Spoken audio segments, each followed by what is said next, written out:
audiovisual. Conexión abierta.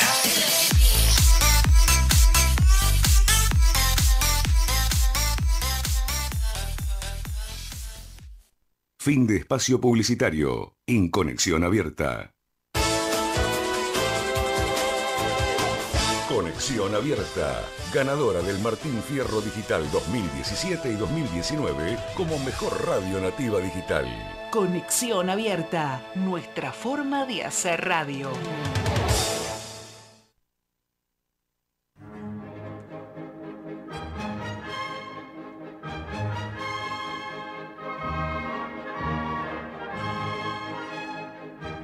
Todos los temas que atraviesan a la actualidad económica de Argentina y del mundo desde una perspectiva libertaria están en Demoliendo Mitos. Javier Milei te invita a derrocar los grandes mitos del análisis económico que tanto han contribuido a la decadencia económica, social y cultural del país. Si luego de tanta pasión puchiana te quedan fuerzas, el remate te llevará a conocer ramas insólitamente divertidas que te permitirán ver la realidad desde la óptica de un economista.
para que una vez que sea rey, pues haga todas las reformas liberales. Luego algo parecido iba a pasar con Karl Menger, que era el profesor del príncipe Rudolf en Austria, que iba a ser también emperador. Lo que pasa es que los dos mueren antes de ser reyes. Entonces toda la estrategia de cambiar desde arriba hacia abajo se ve frustrada. Al mismo tiempo vemos en el libro de Rothbard, pero también actores como Turgot, liberal, que llega a ser ministro y hace muchas reformas liberales. Lo que pasa, hace demasiadas reformas liberales y le quitan, y luego también quitan las reformas que había hecho. Entonces, la primera pregunta que te quería hacer es, ¿qué crees que es mejor? ¿Una estrategia desde arriba hacia abajo, como hacían estos personajes en el libro de Rothbard, o es mejor una estrategia desde abajo hacia arriba, es decir, difundir las ideas liberales entre la gente común para que así influir pues al poder, ¿no? Para que haga las reformas liberales, ¿no? Pues... A ver, yo lo que voy a hacer es focalizarme en el caso argentino, y porque es con el que estoy involucrado plenamente, por decirlo de alguna manera. Durante muchos años, cerca de 30 años, yo estuve dando la batalla cultural principalmente desde los claustros universitarios, y por otra parte, ya en los últimos 10 años aproximadamente, comencé a dar la batalla en el plano mediático. Es decir, yendo a programas de televisión con mucha audiencia de debates, y donde tenía que dar batalla, por ejemplo, en el programa Intratables, contra 15 personas, porque, digamos, o sea, después de las reformas de los 90s,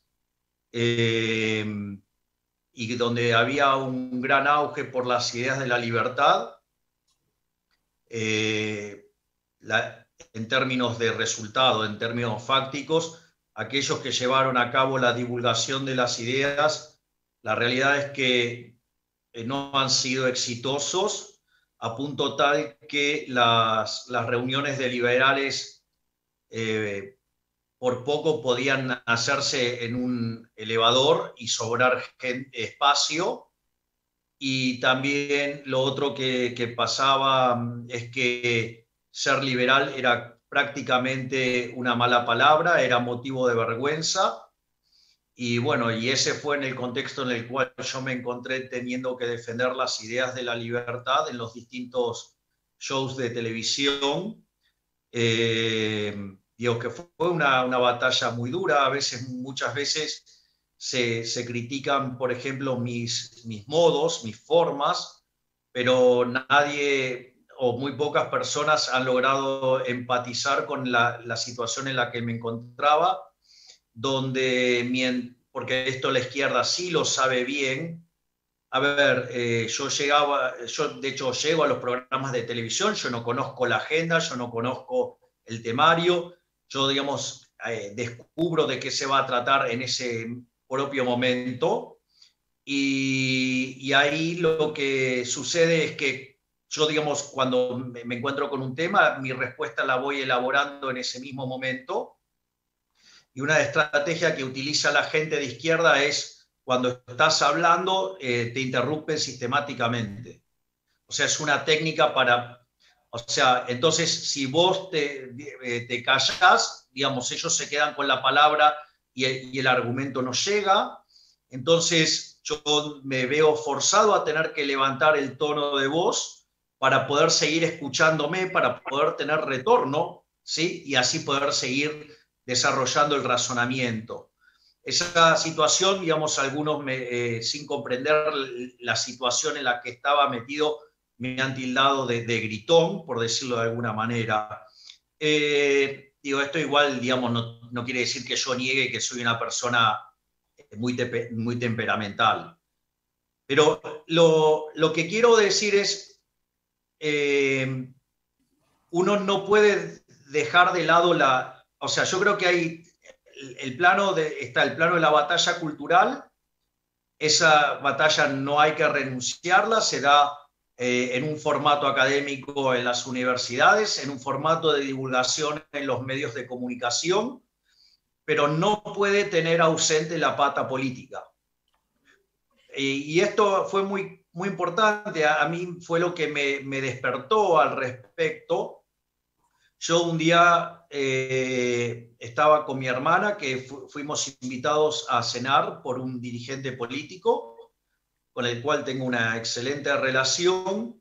Entonces, bueno, estábamos hablando de la batalla cultural, de las cosas que habíamos logrado, porque así como les cuento que las presentaciones que hacían los liberales, sin exagerar, no excedían las 10, 15 personas, yo me encuentro con que estoy dando conferencias por Argentina y por el resto de los países hispanos parlantes, que oscilan entre 1.000 y 5.000 personas los auditorios. O, por ejemplo, el día que estrené la película, en la aplicación que creamos para que se pudiera ver en directo, había 70.000 personas en línea viéndola. Entonces, en ese contexto, cuando yo le hablaba de la batalla cultural y esta situación, con el pragmatismo que tiene un peronista, porque este hombre es un dirigente peronista, llamó a su hijo, que es un seguidor mío, y le pidió por favor que trajera las boletas de un partido. Entonces me las abrió, las extendió, y me preguntó dónde estaba la batalla electoral, cultural, y dónde estaba Milei para ser votado. Esa situación me generó digamos, una profunda incomodidad, digamos, la verdad que no tenía respuesta. Y yo le decía, no, bueno, pero la batalla cultural. Ah, ok, pero después en los hechos, si no tenés una contraparte política, no tenés a quién votar, y terminamos siempre eligiendo al menos malo, por decirlo de alguna manera, aun cuando yo digo, tengo infinitos reparos con la democracia. Pero al margen de esa situación, a lo que voy es que si no tenés una contraparte política, es muy complicado, porque vos estás batallando y no hay forma después de plasmarlo en la política. Ahí hay una parte de la cuestión. La otra parte es, uno esto lo puede enfrentar de diversas maneras, y una es lo que se llama la batalla cultural, otra es la acción política dentro del sistema, y después está la vía revolucionaria. En lo que corresponde a la batalla cultural, digamos, al margen de esta situación que a mí me toca vivir en la CENE y que me hace despertar al respecto, una de las cosas que también está pasando, y esto es muy, pero muy importante, por eso yo hoy en Twitter puse un posteo de una frase de Juan Ramón Rayo que me pareció brillante, que dice que es muy fácil ser socialista en un sistema liberal, porque el liberal, digamos, no persigue al socialista. Sin embargo, es muy difícil ser liberal en un sistema socialista, porque el socialista sí va a perseguir al liberal. Es decir, que hay una situación absolutamente asimétrica, y una de las cosas que yo noté es que el actual gobierno, que es un gobierno que tiene un claro perfil totalitario, empezó a avanzar sobre los medios de comunicación, y lo que hace es comprar medios de comunicación. O sea, empresarios amigos compran medios de comunicación, y básicamente parecen que son privados, pero en realidad viven de la pauta estatal.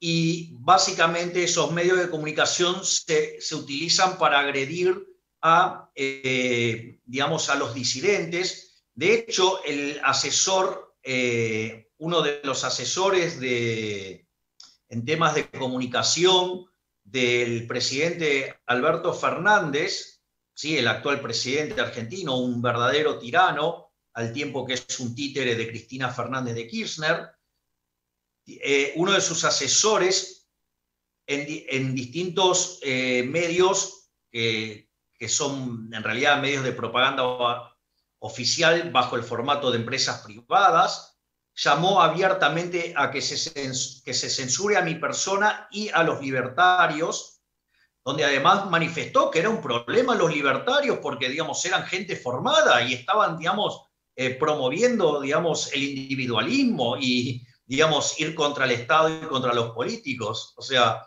quiere decir que nuestra tarea, digamos, o sea, el mensaje llegó bien, por decirlo de alguna manera. Pero, y eso también lo hizo en un reportaje mano a mano en Perfil, donde esta persona, que se llama Leandro Santoro, llama directamente a que se me censure. En ese caso lo que dice, bueno, pero el nombre te lo doy fuera de cámara, lo cual es todavía más obsceno, porque en definitiva quiere decir que sabe que está haciendo algo que está mal, y básicamente lo que hacía era describirme a mí, no solo en lo que es mi mensaje, sino que también lo hacía físicamente y no quedaba lugar a dudas. Digamos, igual en otros canales ya lo había hecho abiertamente. ¿Qué quiere decir esto? Que el canal de la batalla cultural estaba complicado. Y esta situación no es muy distinta a lo que era el gobierno anterior. El gobierno anterior, por ejemplo, cuando tenía bueno, digamos, en Capital Federal, que es por donde yo soy candidato a diputado ahora, a diputado nacional, pero por la Capital Federal, tiene un canal que se llama Canal de la Ciudad. Y un día me estaban haciendo un reportaje y me preguntaron sobre si yo estaba dispuesto a ser ministro de Economía de Mauricio Macri, y yo señalé que, bueno, que eso dependía sustancialmente de si Macri había pasado por el cirujano plástico para hacerse un injerto de testículos, o sea, porque, digamos, es un cobarde. A partir de ese momento se me censuró en el canal de la ciudad y ni siquiera se me dejaba entrar, o cuando yo entraba, básicamente pasaba a estar escoltado, porque cuando iba a visitar a mi amigo Diego Zucalesca, con quien hicimos una obra de teatro, básicamente me escoltaban para que no se les ocurriera de ninguna manera dejar que yo entrara al aire. Y además en el canal oficial, mientras que, por ejemplo, le daban lugar a terroristas y tenían espacio gente de distintos pelajes de izquierda, nunca se llamó a un solo liberal. Y además, el gobierno de Macri tenía voceros que utilizaban los medios afines al gobierno para atacar además a los liberales, utilizando técnicas bien a lo Goebbels, donde se nos estigmatizaba, se nos ponía apodos verdaderamente denigrantes, y eso fue, digamos, con lo cual no es que no estaba, no había un ataque hacia aquellos que queríamos expresar las ideas de la libertad, mientras que el gobierno anterior, digamos, o sea, no tenía ningún problema en que la izquierda dijera cualquier tipo de barbaridad, a punto tal de hubo gente amenazando de muerte al propio presidente, y sin embargo no había reacción al respecto. Entonces, si uno se fija, si bien en algún momento la batalla cultural estaba con mucha fuerza, hacia el final del gobierno de Macri, y ya en este gobierno la censura sobre los liberales era muy fuerte, y lo interesante es que por lo menos habíamos ya generado una determinada masa crítica en las redes sociales como para seguir transmitiendo nuestras ideas desde ese espacio, y de hecho es lo que estamos haciendo, a punto tal que, por ejemplo, durante el último año yo tuve muy poca participación en los medios, y aún así en la encuesta de las personas más influyentes de Argentina quedé posicionado en el lugar 14, y que cuando uno limpia las personas muertas que la gente vota como influyentes, aun cuando estén muertas, llámese Juan Domingo Perón, Eva Perón, René Favaloro, o personas de ese, o José de San Martín, o quien sea, cuando uno limpia eso, estoy octavo como la persona más influyente del país, y en realidad los 7 que están antes son políticos que se financian con el dinero del Estado, mientras que yo, digamos, recién ahora decidí lanzarme. Por lo tanto, lo que yo estaba viendo es que la batalla por el lado cultural estaba muy complicada.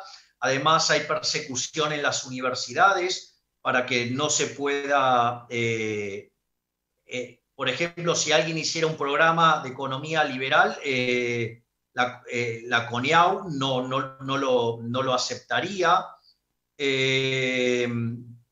Entonces, digamos, está acá, digamos, el Estado, digamos, se encarga de promover la religión del Estado, pero gracias a Dios y afortunadamente ha habido un despertar y una revolución de gente joven que bueno, está abrazando las ideas de la libertad, y en ese poco tiempo, en esa pequeña ventana de tiempo que tuvimos, fuimos muy productivos, y a partir de ahí generamos una situación muy fuerte, y eso tuvo una contracara en el plano electoral. En el año 2019, José Luis Espert, después de estar 25 años batallando en los medios, logró volver a llevar las ideas de la libertad a un debate presidencial, 30 años concretamente.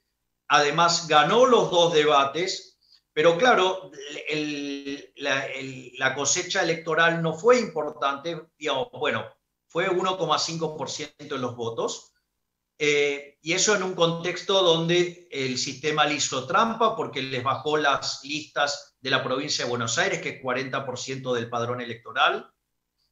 Le quitó un candidato en la capital federal, es decir, con lo cual se le hizo un montón de trampas.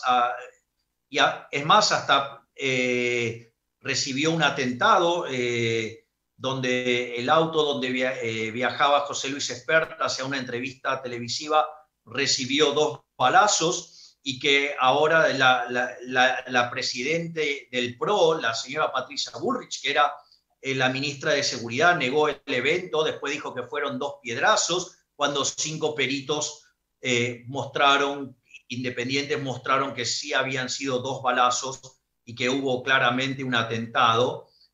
Y la realidad es que concretamente por lo que hicieron, la idea era que esos balazos fueron a donde estaba el conductor. Eso, si la camioneta no hubiera estado blindada, hubiera matado al conductor, y eso hubiera hecho que chocara y probablemente explotara la camioneta, y hubieran desaparecido todos rastros, y hubiera cargado con la vida del conductor, de mi amigo José Luis Espert y de mi queridísimo amigo Luis Rosales.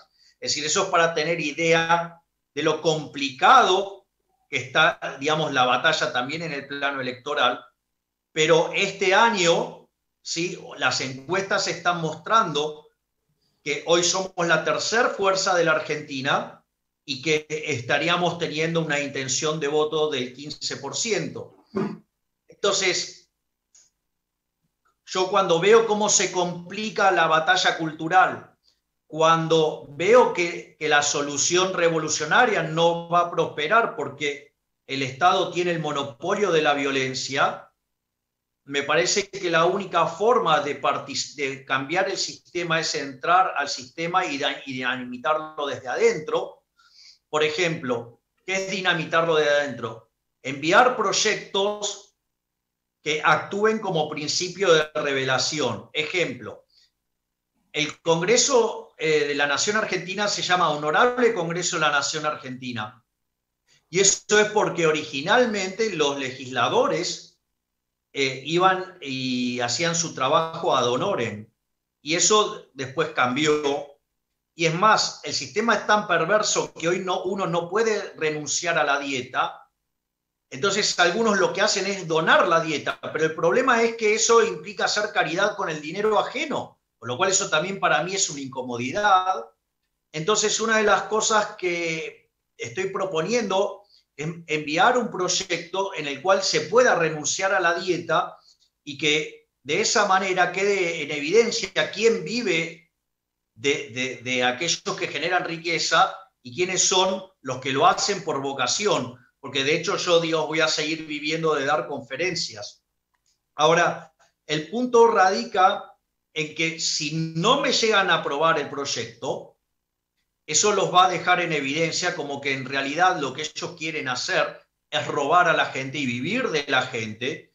Entonces, a ese tipo de cuestiones me quiero abocar, ¿no? De hacer proyectos que pongan en jaque al sistema y que cuando el sistema rechace eso, el sistema quede en evidencia frente a la población de que los políticos no son la solución, sino que en realidad son parte del problema.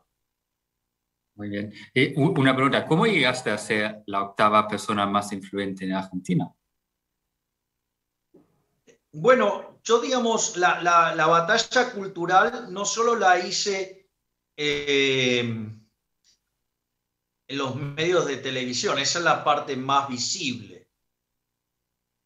Ahí juegan varias cuestiones. Primero es que yo llevo 30 años de docencia universitaria. Yo tengo 52 artículos académicos publicados. Tengo 16 libros escritos y además tengo cerca de 500 notas de divulgación en distintos medios gráficos muy importantes del país y del mundo también.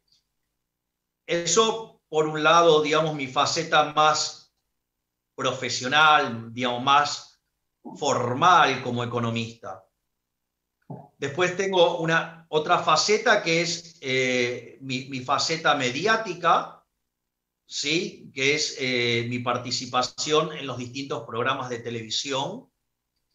Y después hay toda una faceta absolutamente histriónica que tiene que ver, por ejemplo, una de las cosas que yo hacía en el canal de la ciudad antes de ser censurado. Por ejemplo, hacía en el programa Cuatro Caras Bonita un sketch que se llamaba El consultorio de Milei, donde básicamente Diego Zucalesca, mi amigo Zucalesca, hacía de paciente atribulado que venía a ver a una suerte de psicólogo, y ahí, por ejemplo, desarrollábamos capítulos del libro Defendiendo lo Indefendible de Walter Block. Entonces, por ejemplo, Zucalesca venía atribulado porque lo trataban de especulador o de usurero o, digamos, de heredero, y yo básicamente hacía la defensa de esos personajes que tan brillantemente defiende Walter Block en su libro, más algunas cuestiones que hacíamos con el libro de Hazlitt o temas de la macro que afloraban en algún momento y también servían para resolver esto. Y una de las cosas que nos pasó es que cuando empezamos a subir esos videos, tenían cerca de 80.000 reproducciones. Frente a esa situación, con Zucalesca dijimos, me parece que acá hay una oportunidad para hacer algo, y entonces armamos una obra de teatro que efectivamente se llamaba El consultorio de Milei, donde sumamos la presencia de un imitador maravilloso, que es una persona que se llama Claudio Rico, que hacía el papel de un personaje alterado mentalmente, y que cuando escucha el nombre de una persona lo imita. Entonces, así, por ejemplo, a lo largo de la obra aparece imitaciones de Cristina Kirchner, de Néstor Kirchner, de Mauricio Macri, de Sergio Massa, de Julio Bárbaro, de periodistas como Luis Majul, y obviamente que todo esto termina con la imitación que Claudio Rico hace sobre mi persona, y cuando termina todo eso, yo termino rompiendo el Banco Central a palazos, y entonces mi hermana, Karina Milei, que hace de secretaria, me viene pidiéndome que deje de hacer eso, y llegan 2 médicos y me ponen el chaleco de fuerza y me sacan mientras que voy gritando basta de inflación.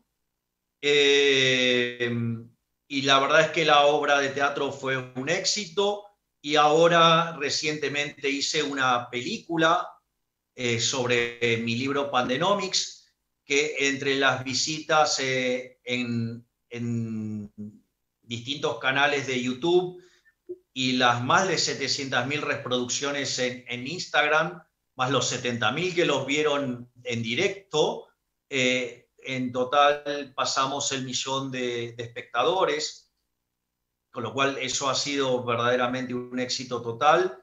Y la verdad que también hay algunos videos de YouTube que han tenido muchas reproducciones. Acá, si me permites, Filip, voy a contar algo así muy personal. Vale. Sucede que hay un video muy conocido que Ignasi Volto de Spanish Libertarian levanta de una participación mía en un programa que se llama La Mirada, y que yo planteo la rebelión de Atlas y propongo separar el país, y que de un lado queden los parásitos y del otro lado los que generamos riqueza, que nos dé la parte más pobre, que aún así, digamos, nosotros vamos a estar mejor y todas esas cosas. Y ahí, digamos, el video había ido a un programa y me pasan el video y me cuentan que había pasado las 5 millones de reproducciones. Entonces yo estaba muy feliz y estaba camino a la casa de quien era mi novia en ese momento, que la cantante Daniela Noemí Pérez, que entre otras cosas ganó un Billboard y esas cosas.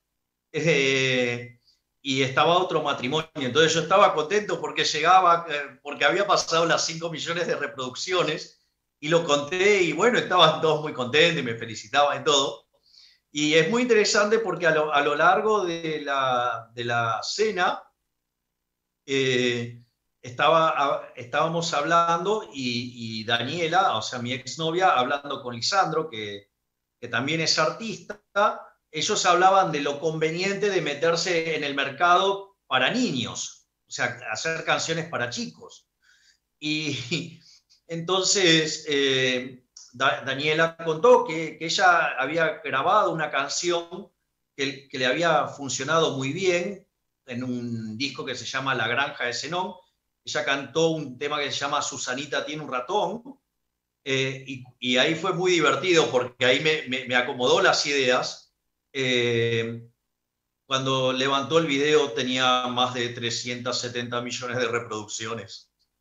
O sea, era claro que mis 5 millones de reproducciones no eran nada, y por más que yo me ponga contento si junto y lleno teatros de 5.000 personas, tampoco es nada, porque ella, digamos, por ejemplo, hizo un recital en Bolivia cuando fue tan exitosa un tema que ella cantó que se llama Amor Sincero, más conocida como Endulzame que soy café, y fue muy divertido porque juntó 150.000 personas, así que eso también, digamos, fue muy bueno para tener el ego en caja. Oye, es impresionante, son estrategias muy interesantes. Tengo otra pregunta general. Sabemos que las ideas liberales son los mejores. ¿Por qué crees que en la batalla no ganamos? Tú ya has mencionado algunas cosas como censuran y no juegan limpio, pero ¿por qué a lo largo no avanzamos? Parece ser. Porque desafortunadamente Gramsci jugó del lado de ellos. ¿El gran qué? Gramsci, Antonio Gramsci. O sea... ¿Pero digamos, podríamos hacer lo mismo o no? ¿Cómo? Podríamos hacer lo mismo como él propone. Bueno, eso es lo que trato de hacer, Philip. Siempre lo que digo es, reconozcamos el mérito de Gramsci. Gramsci lo que dijo fue, hay que ganar la batalla cultural, y la batalla cultural, ¿cómo se gana? Dice, tomando la educación, tomando los medios de comunicación y comprando los artistas. Y eso lo hacen a la perfección. Ellos hacen eso a la perfección. Y entonces, aun cuando han generado un sistema aberrante que ha sido un fracaso en lo económico, en lo social, en lo cultural, en todos los lugares donde se lo aplicó, y además de que han asesinado a 150 millones de seres humanos, sin embargo nos ganaron la batalla cultural. Acá voy a contar dos cosas muy interesantes, que fue por lo cual yo también me involucré fuertemente en la batalla cultural. Un día yo estaba viajando en auto a dar una conferencia con quien fue ministro de Economía de Fernando de la Rúa durante 2 semanas, el doctor Ricardo López Murphy, y además antes había sido ministro de Defensa y después fue candidato presidencial en la elección que Menem gana con 25% de los votos, seguido por Kirchner con 22%. Ricardo sacó 16%, y Menem se bajó del balotaje y ahí llegó este cáncer a la Argentina llamado kirchnerismo. Pero entonces yo tengo una excelente relación además con Ricardo. Entonces estábamos camino a una provincia a exponer uno de mis libros, y en ese contexto él me cuenta lo que estaba pasando en Chile, en el primer gobierno de Piñera. Él es amigo de quien era el ministro de Economía, y le decía que estaban creciendo al 6%, le mostraba cómo había bajado la pobreza, le había mostrado cómo había mejorado la distribución del ingreso, le mostraba todos los indicadores, y le decía, pero vamos a perder. Y Ricardo le decía, no, es imposible que una economía que crece al 6% y que está generando estos indicadores pierda. Y no lo puedo creer, está el profesor Huerta de Soto. No lo puedo creer. Don Javier, Profesor. Gracias, hola, profesor, por estar. Gracias. No, es que acabo de llegar y me dicen que estabas hablando, y perdona que te interrumpa, que es una descortesía académica imperdonable, pero no he podido resistir la tentación de entrar, aunque solo fuera 60 segundos, para darte un abrazo académico desde del otro lado del Atlántico, mostrarte mi admiración por todo tu esfuerzo, el trabajo que haces, y que sigas así imperturbable en la lucha por la libertad. Eres un modelo para todos. Muchísimas gracias por todo tu esfuerzo, ¿eh? Y sobre todo también por haber querido prestarte unos minutos con nuestros alumnos del máster en Economía de la Escuela Austriaca.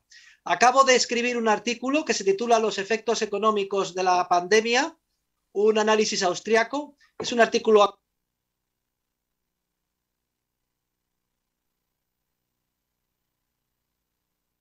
académico de unas 40 páginas. Mañana mismo digo que te lo envíen por internet, porque me encantará ver tu opinión antes de que se publique en los medios académicos. Muchísimas gracias, profesor. Es un honor tener la posibilidad de interactuar aquí unos segundos con ustedes. O sea, es un shock emocional fuerte. Vale, bueno, y muchas gracias, Philippe, por haberlo organizado. Vale, un abrazo. Hasta luego. Gracias, profesor. No sé dónde estaba. Pues estabas con Chile, que una economía estaba creciendo al 6%, pero decía que al mismo tiempo que perdían la batalla, ¿no? Entonces, Ricardo le decía, no puede ser que pierdan las elecciones, con esos números no se puede perder. Y efectivamente perdió. Y ganó Bachelet. Y eso está volcado de una manera hermosa y genial por ese individuo maravilloso que es Axel Kaiser, en un libro que se llama La fatal ignorancia, en el capítulo 1.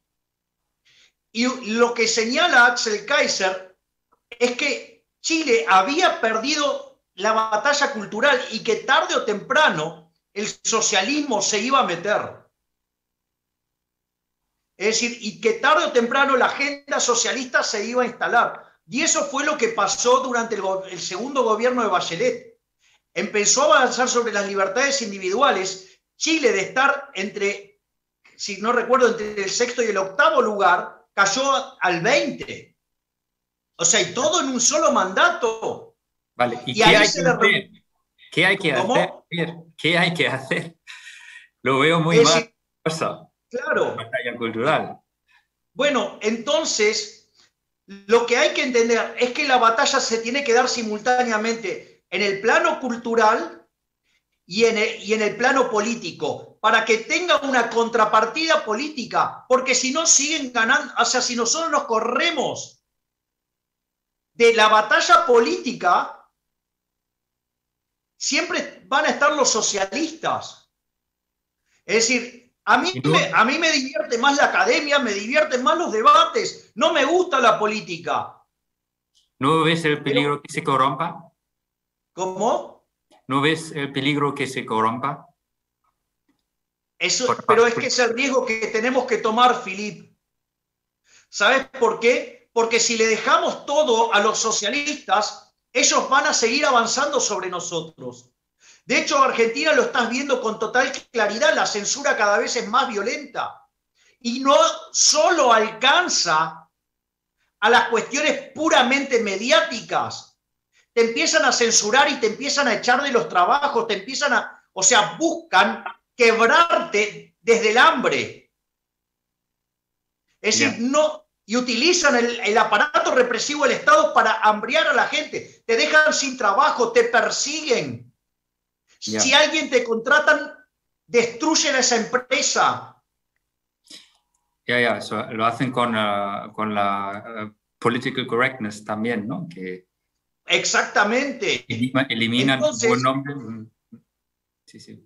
Así es. Entonces, o nos mezclamos en el barro de la política, o nos... no hay peor gestión que la que no se hace. Digamos, si vos no vas al campo de batalla, perdés. Es decir, y le estamos regalando la batalla a ellos cuando nosotros somos superiores en todos los aspectos. Los hemos destrozado cuantitativamente, los hemos destrozado en el plano de la superioridad ética y moral de nuestras ideas. Sin embargo, ellos son los buenos y nosotros los malos. Ellos son los asesinos y sin embargo nos tildan de asesinos a nosotros. Y después voy a mencionar algo más que entiendo que esté bajo la discusión, igual es mi apreciación subjetiva. Además somos superiores en la cuestión estética. Y a aquellos que estén interesados en esto, les propongo que estudien sobre lo que es la arquitectura que usaba la Unión Soviética basada en el brutalismo, donde busca como objetivo destrozar la autoestima del ser humano. Por eso esos edificios eran cuadrados, oscuros, grises, sin ventanas. Y no les cuento cómo eran adentro, porque yo sí los conocí. Porque tuve que ir por cuestiones laborales a tratar de comprar empresas, ¿sí?, en lugares de la vieja Unión Soviética, y les puedo asegurar que ni se imaginan lo que es estar dentro de esos lugares. Y por el otro lado, miren lo que es la arquitectura de New York, por ejemplo. O comparemos los autos, ellos tenían el Lada o el Dacia. Fíjense los autos que tenemos nosotros, el Lotus, el Mercedes-Benz, el BMW, el McLaren, el Ferrari, el Rolls-Royce. Vamos, o sea, ¿o acaso al mismo precio comprarían alguna de esas basuras? Es decir, es una cuestión, digamos, o sea, de mercado. Ok, usted puede decir que soy, pero les puedo asegurar que en distintos momentos le dan para elegir y van a seguir eligiendo estos bienes que se generaron, digamos, del lado bueno del mundo. Ese es mi argumento. Es decir, y sin embargo, nos ganaron la batalla cultural, porque ellos sí se tomaron el trabajo de darla. Nosotros le escapamos. Y además, acá también hay que hacer un punto sobre el rol de los empresarios. A nosotros los liberales es muy difícil que nos vaya a financiar el Estado, porque además no nos gusta. Pero entonces, ¿quiénes nos tendrían que financiar? Los empresarios. Y en Chile, que los empresarios consideraban que ya con lo que hacían, con el solo hecho de ganar dinero, estaba bien, porque yo adhiero que la función, digamos, social del empresario es ganar dinero, porque solamente se puede ser exitoso sirviendo al prójimo con bienes de mejor calidad, un mejor precio. Pero quizás, digamos, una forma de comprarnos un seguro al avance de la izquierda era haber financiado, ¿sí?, centros de pensamiento liberal para dar la batalla, y no que, digamos, la izquierda, sin resistencia alguna, nos gane.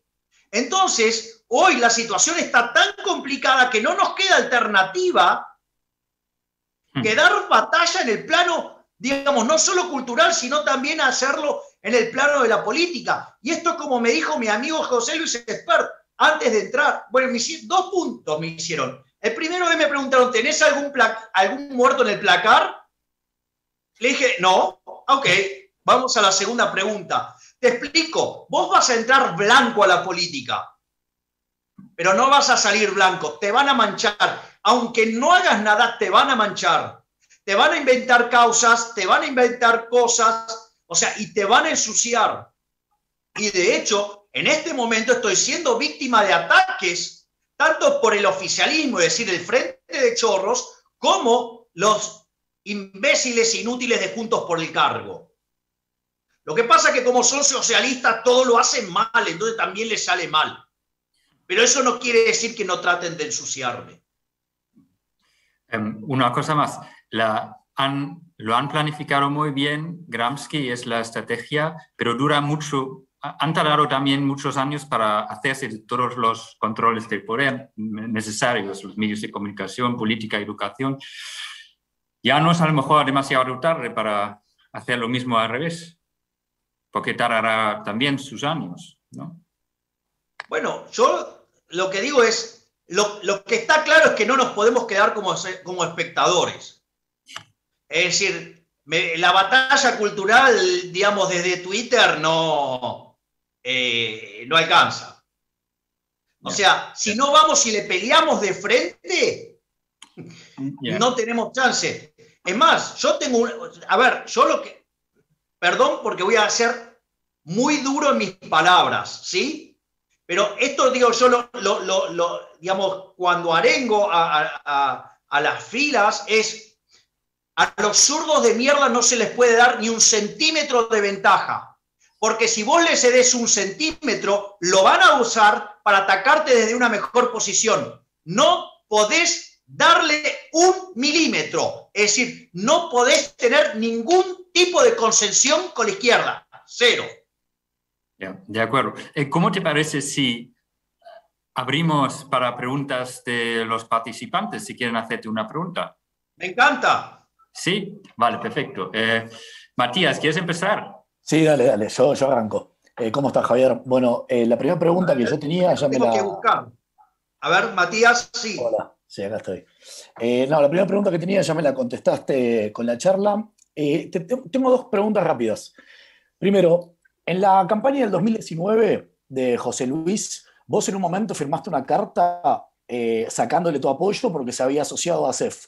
¿No crees que estos atajos electorales terminan perjudicando en el mediano plazo al liberalismo? Y segundo, por otro lado, el estar peleándose entre todos los distintos grupos liberales en el país, ¿no crees que también eso juega un poco en contra? ¿Cuál es tu opinión? A ver, yo voy a contar la historia de la carta, porque también yo lo conté en un espacio una persona con muy mala intención, un liberal, cortó ese pedazo del video y hace un textual de algo que yo no dije. Yo concretamente lo que dije es que me equivoqué en lo que hice. Y no responsabilicé a nadie. Me hice cargo de mi error. Cuando vos mirás cómo funciona la lógica electoral en la Argentina, una de las cosas que te das cuenta es que es muy difícil cumplir con la normativa para convertirte en partido político. Pero no es que es muy difícil, es complicadísimo. Y está hecho así a propósito, para que no logre entrar nadie. Por algo acá en Argentina, en el 2001 hubo un que se vayan todos y no se fue ninguno. Están exactamente los mismos, más los familiares, más sus amantes, más sus amigos, ¿sí? Digamos, y el cirujano plástico, porque se habrán enterado del caso del Diputeta y esas cosas, o sea, el peluquero y todas las cosas que tiene. O, digamos, el personal trainer, o sea, bueno, digo, y cosas así. O, bueno, no quiero ser más profundo porque, Dios, se va a poner más áspero la cuestión. Entonces, en realidad, vos necesitas un sello para participar. A veces vos tenés todas las condiciones para que ya seas partido y aún así te lo voltean. Es decir, el poder hace que se arregle con la justicia y no salga tu partido. Ese es el gran problema que nos encontramos de tener un sello propio. O sea, hoy estamos muy avanzados, probablemente el Partido Libertario ya tenga sello propio en Capital Federal y lo tenga en la provincia de Buenos Aires. Después tenés otros problemas, tenés el sello y te lo roban, o sea, pasan cosas como esa. Pero entonces, es muy complicado conseguir el sello. Claro, visto desde afuera, siempre parece más fácil, pero visto desde adentro, digamos, se vuelve una tarea verdaderamente titánica porque, digamos, está todo el poder operando, ¿sí?, en contra. Es más, si yo me pusiera a pensar sobre la carta y lo que terminó haciendo ASEF, que básicamente lo traicionó a Esper.